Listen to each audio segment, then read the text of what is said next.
You will hear a student and an advisor talking about facilities at a college. First, you have some time to look at questions 1 to 5.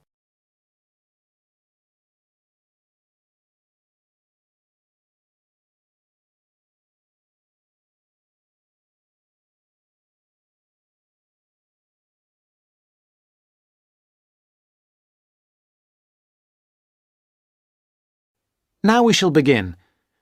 You should answer the questions as you listen, because you will not hear the recording a second time. Listen carefully and answer questions 1 to 5.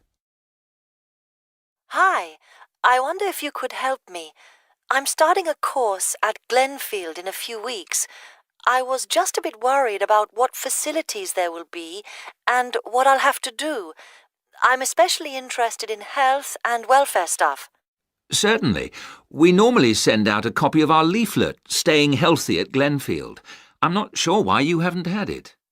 Well, could you answer a few questions for me? Firstly, I'm wondering about how I get a doctor when I arrive. Well, you can register with the University Health Centre on North Campus. And do I have to pay for that? Not to register, but if you have to get medicines, there's a prescription charge of £6.50. Okay. Well, I'm not planning to get ill. That's only going to arise if I have any problems. So, should I just go along when I arrive? That's what we recommend for peace of mind, but it's not compulsory, and if you don't live inside the catchment area, you can't in fact register there. Where do you live? Well, at the moment I'm staying at the backpackers hostel in Hill Street, but I will be moving from there shortly, somewhere nearer. Well, there's a map at the centre which shows you the area that the university practice can accept people from. It's what we call the yellow zone. If you live outside that area, you have to find another medical centre to register with. It sounds like I'll only qualify after I move. I think you might be right. Then, in addition to the health centre, there's a free counselling service for all students situated on the North Campus. You don't have to register. They also have drop-in sessions.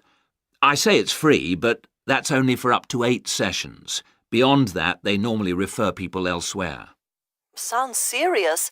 Well, it's not just for big problems. People go there for advice on housing, workload, whatever, really. They can even arrange financial help. Is it confidential? Absolutely. Then again, a lot of students prefer to phone the Nightline service, which is run from an office on the central campus. They don't really encourage people to drop in. I see. So it's basically a free phone line.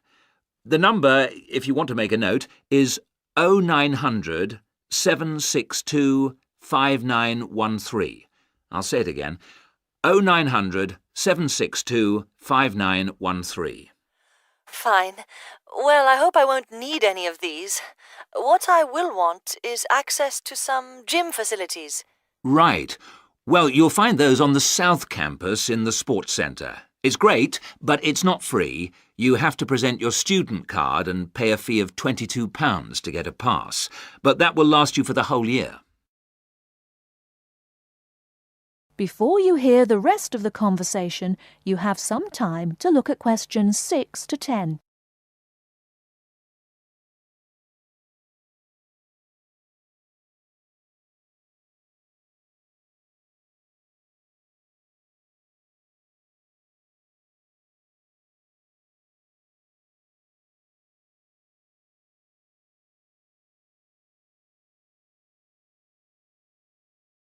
Now listen and answer questions 6 to 10. Is this information on the website? I'm afraid not. I can send you some leaflets or even resend the whole information pack if you give me your details. Could you send the whole information pack, please? Yes, that's fine. I'll have to take down some details. Could you tell me your full name? Sonia Orr. S-O-N-Y... No, I'll spell it. S-O-N-I-A. Then Orr is O-R-R. Orr. OK. And you said you were on Hills Road.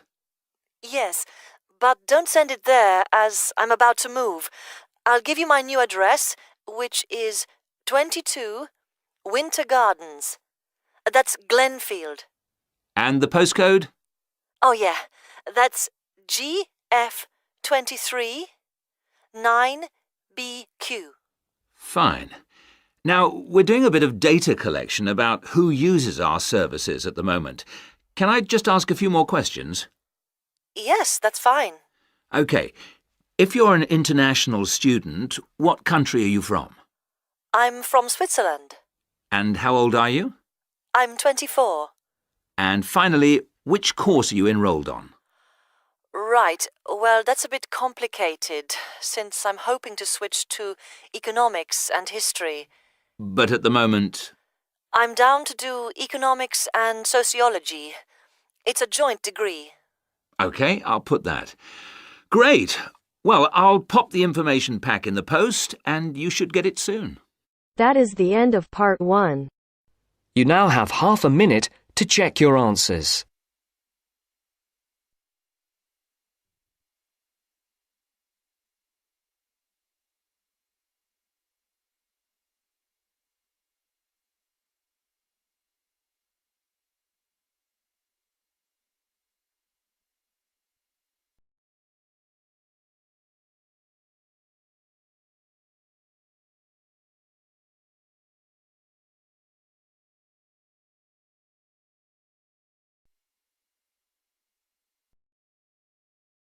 Now turns to part 2. Part 2. You will hear a lecture on bird migration. First, you have some time to look at questions 11 to 17.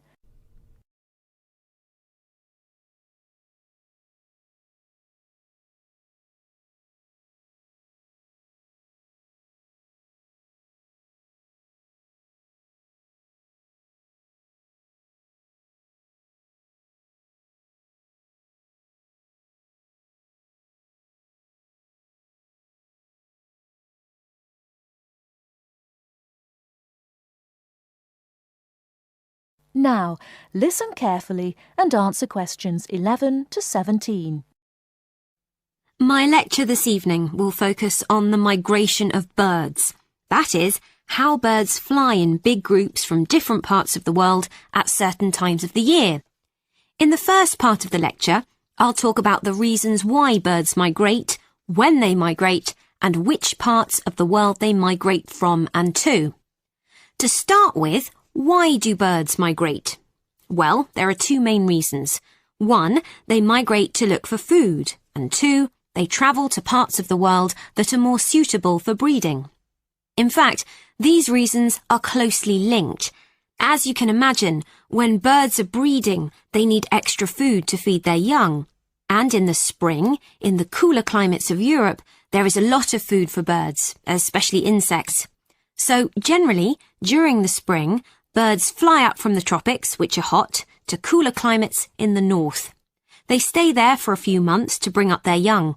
And then, when the weather in the north gets cold in the winter, they fly back to warmer climates in the south. Now I'd like to talk a bit about how global warming has affected bird migration. One of the effects of global warming has been to make the spring come earlier in the northern regions of the world.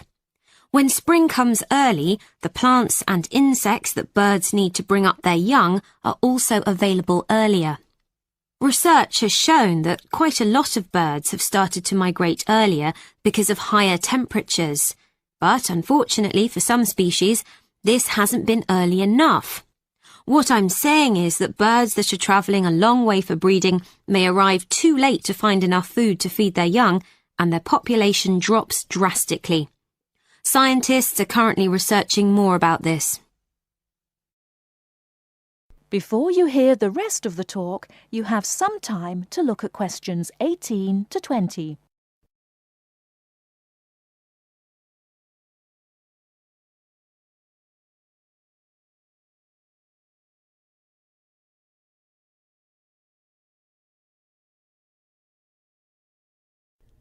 Now listen and answer questions 18 to 20.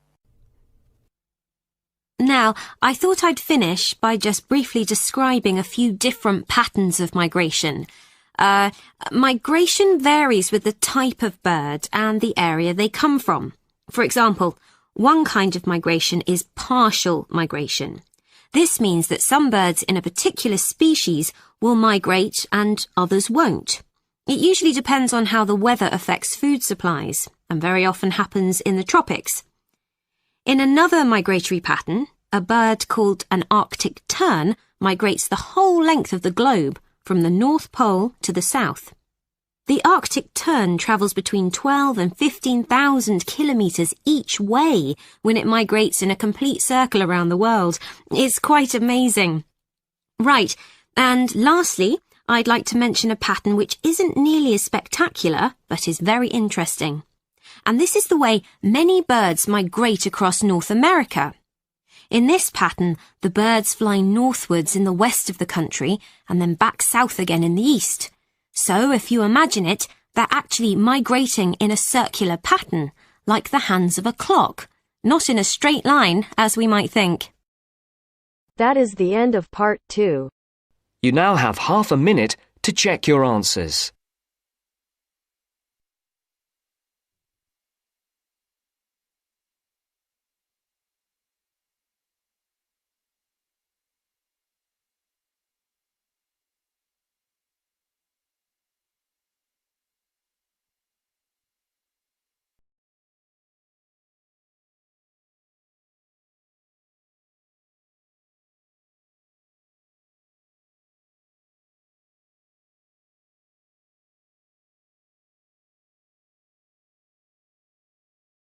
Methods course.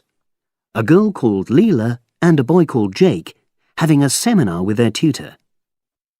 Now you have some time to look at questions 21 to 24.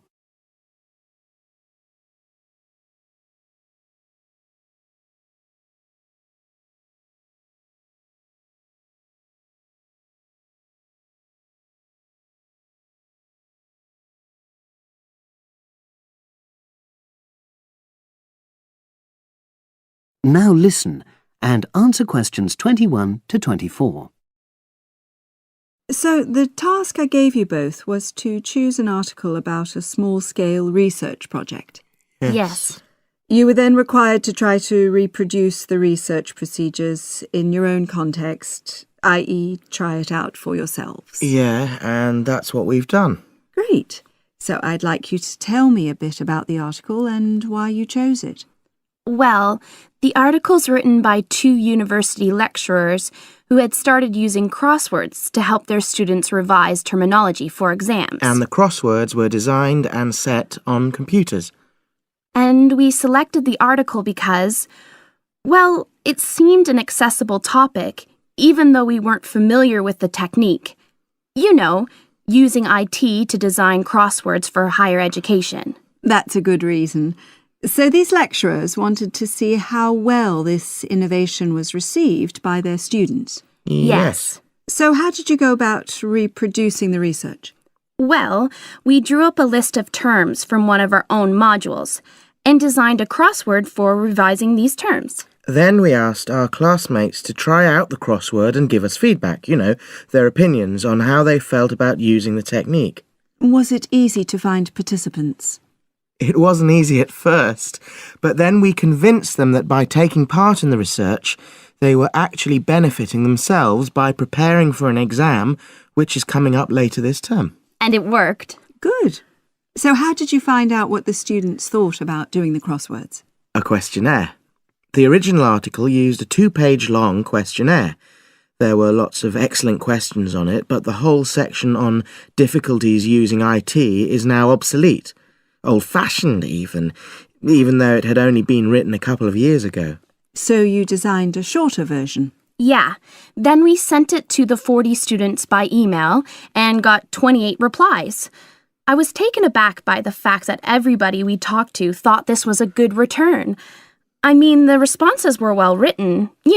People had taken a lot of care, but I was really disappointed with the low numbers. Yes, an important lesson to learn for an apprentice researcher. Yeah. Now you have some time to look at questions 25 to 30.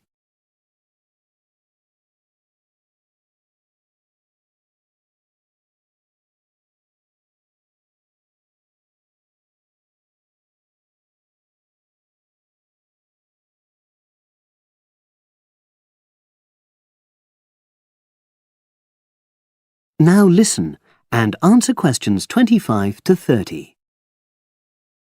So what results did you get? Well, basically, the responses were extremely positive. The students said that doing the crossword on a computer helped them really focus on the work in hand and not be distracted, which is something that commonly happens with other ways of doing revision. Yeah, that was really clear. But something that struck me was that having fun hardly featured in their responses, nor did anything to do with spelling of hard words, which I thought would be an obvious benefit. No? Okay. Respondents also said that doing the crossword hadn't really increased their general motivation to study, but that it had highlighted the gaps in their memory so they knew what further work was necessary. Right. So how did your findings tally with those of the original researchers? There were lots of similarities, but... There were probably two main differences. We found that more males than females liked the technique, whereas the original study found the reverse. Also, our respondents said they wouldn't mind doing a crossword as a final official exam, whereas in the original study, students said they would hate doing it even if it meant having a shorter test. But of course, both sets of respondents said they'd be interested in doing more crosswords for informal purposes, revision, and so forth. Right. So let's have a think about the whole project and what you've learned from doing it. Well, it was very time-consuming. Yeah, and I don't think we managed that aspect very well. It could have been worse. I mean, we didn't have a lot of data, so we didn't have to spend ages processing it. And of course, we'd already done a course on numerical data processing, so there wasn't much new there. Yeah, that's true. Anyway, I think we designed our questions well so that they gave us manageable data. Yeah, it really helped having the original study to guide us, as it were. And that helped us to see what a good research instrument is. What a good questionnaire should be like. Absolutely. We got a lot from that. But when we were writing up the project, I'm not sure whether we'll know how to acknowledge the work of the original study. You know, our referencing. No, that's something we'll both have to work on in the future.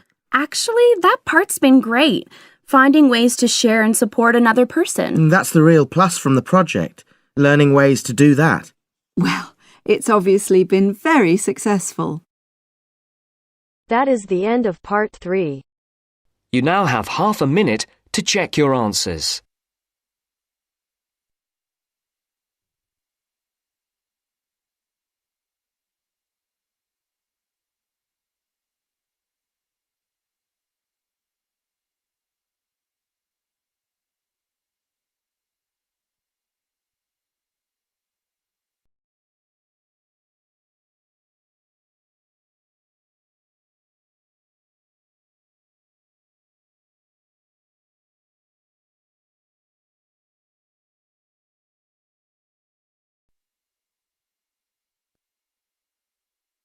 Now turns to part 4. Part 4. You will hear a lecturer in education talking about some experiments done in the USA to investigate the effects of reducing class sizes. First, you have some time to look at questions 31 to 40 on pages 71 and 72.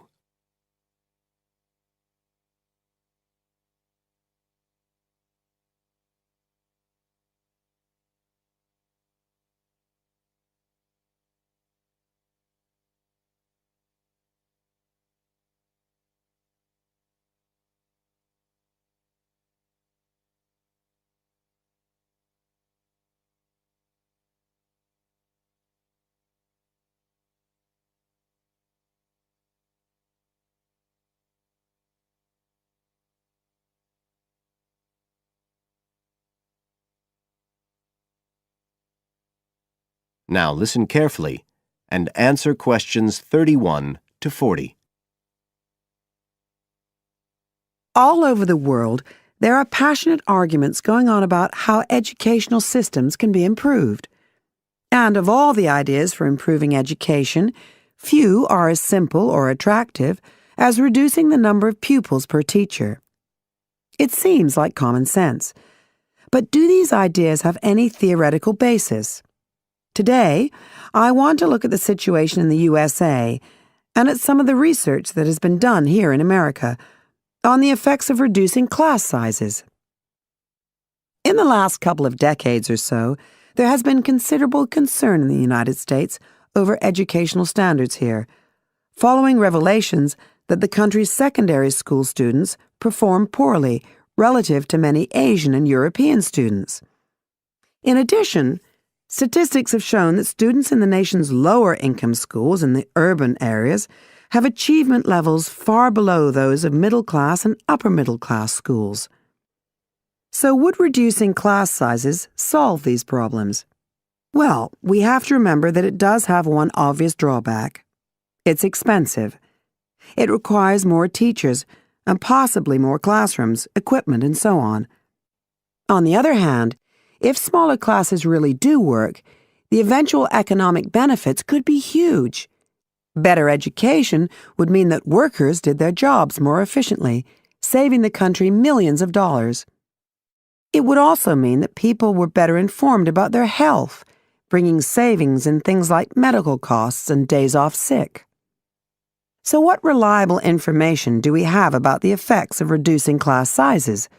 There's plenty of anecdotal evidence about the effect on students' behavior, but what reliable evidence do we have for this?